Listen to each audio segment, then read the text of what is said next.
Hey y'all, thanks for tuning in. This is Deep Track Zach.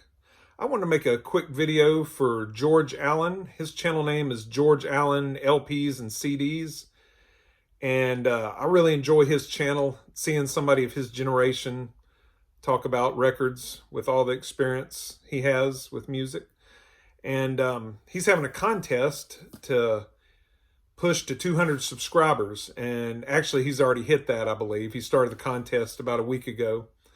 And he also entered a contest that I did several months ago called These Are a Few of My Favorite Blues. So I wanted to return the favor. And what he wants us to do is show our favorite band or artist from the 60s, 70s, and 80s. So for the 60s, there's a lot of bands and artists I love. I mean, the Rolling Stones and Beatles being at the top. But my favorite artist, hands down, of the 60s is Mr. Bob Dylan.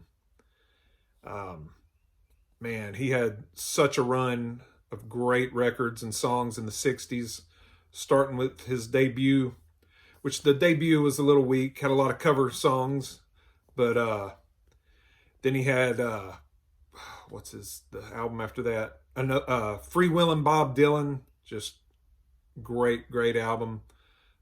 Times They Are A-Changin', Another Side of Bob Dylan. This one, Highway 61 Revisited, Bringing It Back Home, Bringing It All Back Home, which was the first one that actually had some electric guitar elements on it.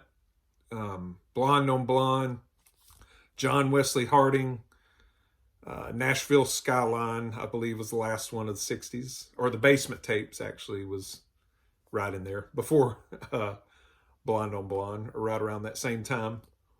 But yeah, that's definitely my favorite artist of the 60s. And what a band he had on this one. Mike Bloomfield, Al Cooper, Paul Griffin, Charlie McCoy. And yeah, that's my favorite artist of the 60s, Bob Dylan. Okay, for my favorite artist of the 70s, Bob Dylan could make a run for that too, but I'm going to go with Neil Young. And boy, he had a collection of great albums in the 70s, starting with After the Gold Rush, then Harvest, Time Fades Away from 73, this one, which was recorded in 73, but not released until 75, Tonight's the Night. Love this record. What else? On the Beach from 74, Zuma, 1975, wonderful album. American Stars and Bars. And then he kind of went back to the country with kind of the Harvest flavor with Comes a Time. I think that was in 1978. So yeah, Neil Young is my favorite artist of the 70s. All right, and for the 80s, there wasn't much debate about this. This man kind of kept rock and roots rock alive in the 80s during all the synth period with drum machines and all that. And that would be Tom Petty. Tom Petty and the Heartbreakers.